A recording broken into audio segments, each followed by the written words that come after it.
The first time I saw her, she wasn't standing on a porch waiting for someone. She was kneeling in the middle of a dusty road, wearing a faded blue dress, carefully gathering hundreds of handwritten letters that the wind had scattered across the ground. People rode past without stopping. A wagon rolled around her. Two cowboys laughed as they continued toward town. But something about the way she protected those letters, as if every single page carried a heartbeat, made me pull the reins on my horse. I climbed down and silently picked up the first envelope. She looked up. Her eyes were red, not from crying, but from exhaustion, the kind that comes after you've carried too much for too long. "Thank you," she whispered. For the next 15 minutes, neither of us spoke. We simply chased papers dancing across the road until every letter was safely back inside the weathered leather satchel she held against her chest. When we finished, she smiled politely. "I owe you." "You don't." She hesitated before asking quietly, "Could you tell me where the Carter Ranch is?" My hands froze. That ranch belonged to me. My name is Nathan Carter. For a moment, every color disappeared from her face. She looked as though she'd seen a ghost. Her fingers tightened around the satchel. "I've been looking for you. My name is Nathan Carter. I'm 41 years old. Most folks around Red Creek know me as the quiet rancher who rarely comes into town unless he absolutely has to. They think I'm lonely. They're right. They think I'd buried my wife 8 years ago and never smiled the same afterward. They're right about that, too. What they don't know is that grief changes the shape of a man. It doesn't always break him loudly. Sometimes it simply hollows him out until there's nothing left inside except routine. Every morning, I fed my horses, fixed fences, checked cattle, cooked one meal, ate alone, worked until dark, slept, repeated. Days became months. Months became years. The ranch stayed alive. I wasn't sure I had. The only creature who greeted me every morning was an old golden retriever named Duke. He had belonged to my wife, Clara. He had grown gray around the muzzle just like I had. Sometimes he'd sit beside Clara's rocking chair on the porch for hours, even after all these years. Animals never pretend they've forgotten. Neither do widowers. The woman standing before me couldn't have been older than 36. She carried herself with quiet dignity. Her boots were dusty from travel. Her dress had been stitched several times by hand. Nothing about her suggested wealth, but everything about her suggested determination. "My name is Eleanor Brooks," she finally said. "I came because of your father." That sentence hit harder than I expected. "My father?" She nodded. "Samuel Carter." I hadn't heard someone say his full name in years. He died nearly a decade ago. He helped my family once. I frowned. "My father helped half the county." "I know." She smiled softly, but this was different. She opened the satchel. Inside were dozens, no, hundreds of letters, each one tied neatly with faded ribbons. She carefully removed one envelope. Its paper had yellowed with age. On the back, I recognized my father's handwriting immediately, even after 10 years. Even after grief had stolen so many memories, I'd know that handwriting anywhere. It simply read, "For Nathan, only when the time is right." I stared at it. I've never seen that before. "You weren't supposed to." She held the envelope carefully. "Your father gave this to my mother 22 years ago." I looked up in confusion. Why would he do that? "Because he believed one day I'd have to find you." Nothing about that sentence made sense. I invited her back to the ranch because standing in the middle of the road wasn't going to produce answers. The walk was mostly silent. Duke barked happily the moment he saw us. To my surprise, instead of backing away, Eleanor knelt beside him. She scratched behind his ears, exactly where Clara used to. The old dog closed his eyes with complete trust. "You've always liked dogs." I asked. She smiled. "They're honest." I couldn't argue. People lie. Dogs don't. Inside the house, she looked around quietly. Nothing had changed since Clara died. Not the curtains, not the photographs, not even the dried flowers sitting near the fireplace. Some people decorate houses. I had preserved memories. She noticed, but she was kind enough not to mention it. I brewed coffee. She accepted a cup with both hands. Only then did she place the envelope on the kitchen table. I promised my mother I'd deliver this personally. Where is she now? Eleanor lowered her eyes. She passed away last winter. I'm sorry. So am I? Silence settled between us. Outside, the wind rattled the barn doors. Inside, neither of us touched the envelope. Finally, I asked, "Who exactly was your mother?" Her answer surprised me. Margaret Brooks. The name meant nothing. Seeing my confusion, she nodded. I expected that. My father remembered her? He saved her. 23 years earlier, a flash flood had destroyed a small settlement several counties east. My father had volunteered for rescue efforts. According to Eleanor, he'd found her mother trapped inside an overturned wagon. She had been carrying a newborn baby. Eleanor, Samuel Carter rescued both of them. For weeks afterward, he continued checking on the struggling widow, not because anyone asked him, because that's who he was. Eventually, Margaret wanted to repay him somehow. He refused every offer. Instead, he handed her one sealed envelope. If anything ever happens to me before my son becomes the man he's meant to be, give him this. She had asked why. My father had simply smiled. Because one day he'll need someone to remind him who he really is. I couldn't breathe for several seconds. That sounded exactly like him. He always believed people needed hope more than advice. So, I asked slowly, why wait 22 years? Eleanor looked toward the window, because every year my mother would ask herself the same question. Is it time? And every year she'd answer, not yet, until last winter. Her voice softened. Just before she died, she finally said, now he's ready. Ready for what? I had no idea. My fingers hovered over the envelope. For reasons I couldn't explain, I was afraid to open it. What if it contained one final goodbye? What if it reminded me of everything I'd already lost? Eleanor noticed. You don't have to read it today. I think I do. Slowly, very slowly, I broke the faded wax seal. Inside was a single folded letter. Nothing more. No photographs. No keepsakes. Just one page. I unfolded it carefully. The handwriting was unmistakably my father's. The first sentence stopped my heart.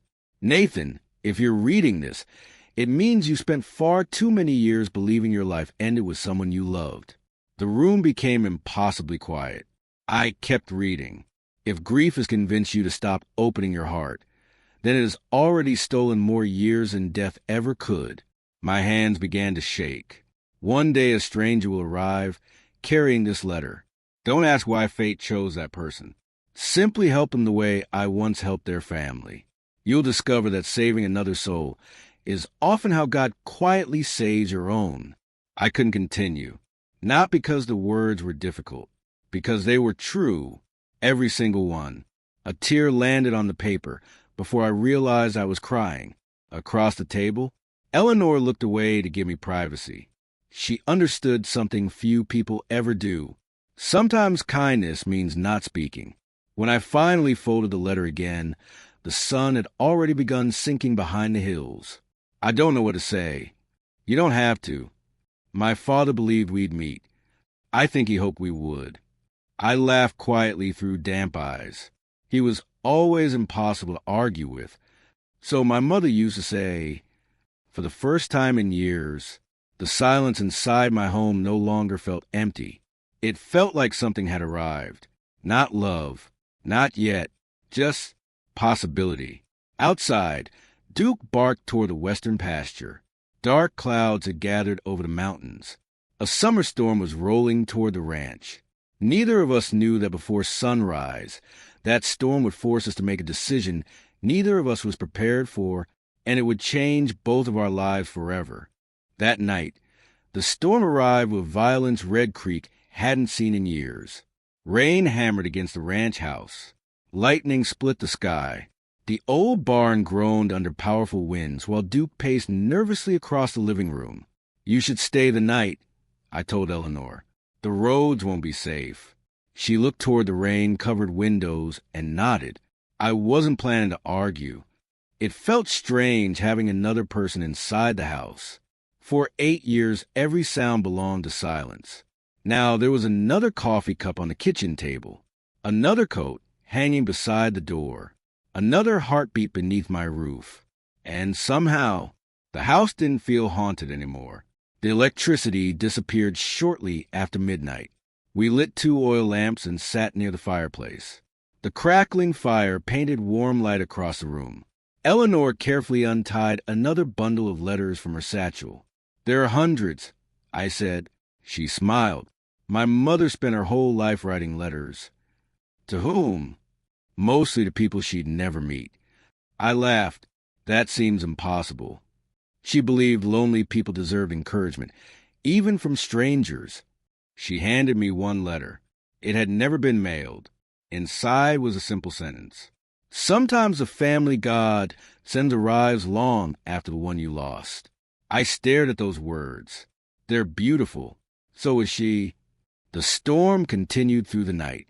Around 3 a.m, loud, frantic knocking echoed across the porch. I opened the door to find young Tommy Wilson soaked from head to toe. His breathing came in desperate gasps. "Mr. Carter."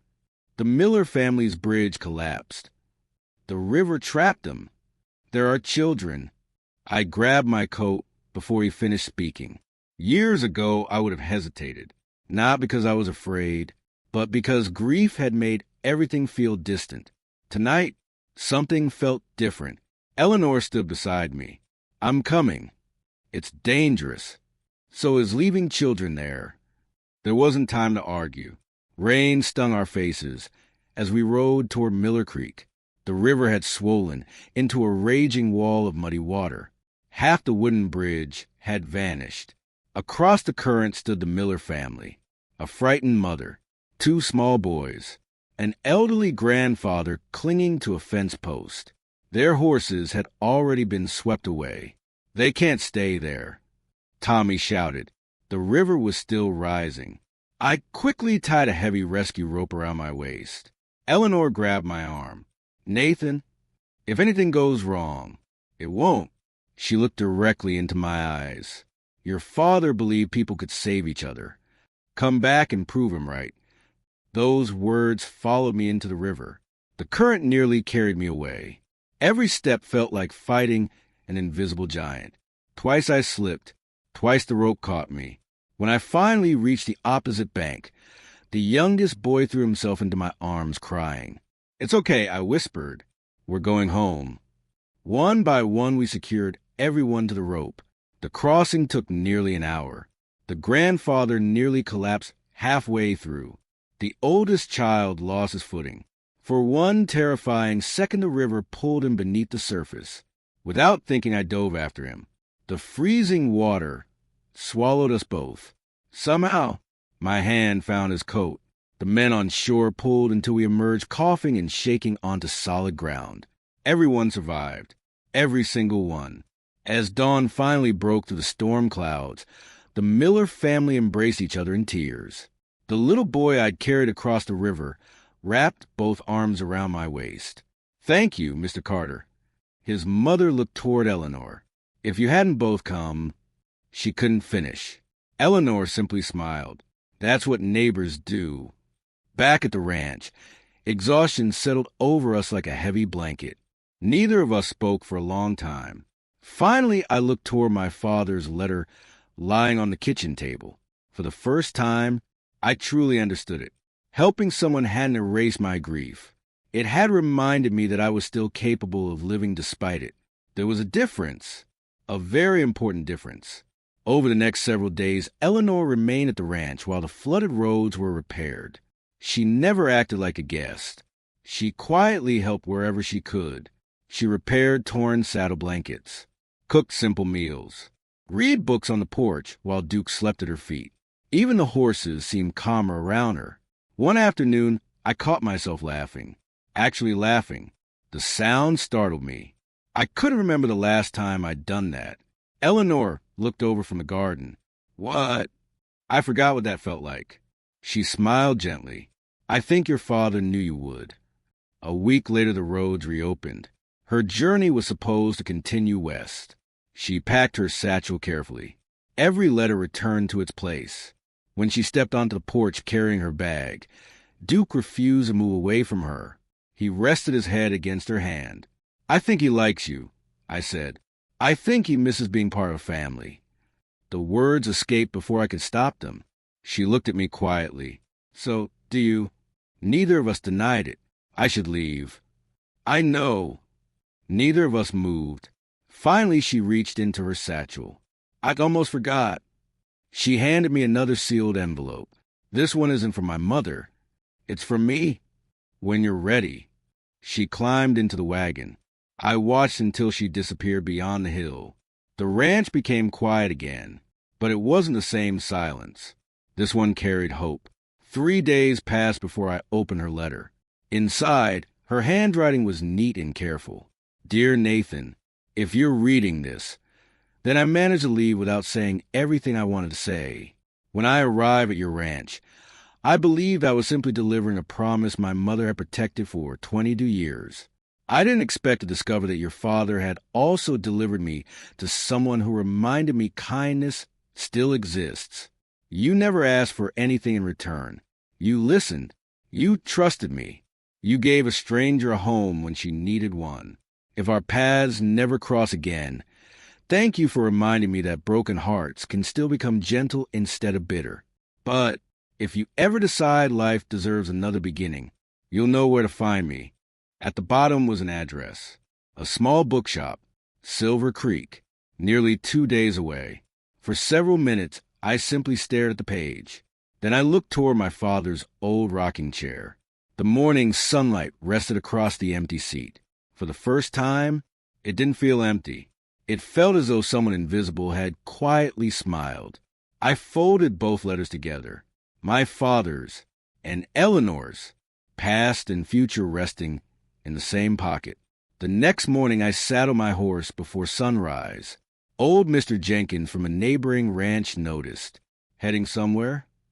I think so. Business? I smiled. No. Life. He chuckled. Took you long enough. 2 days later, I reached Silver Creek. The bookstore stood on the corner of a peaceful street.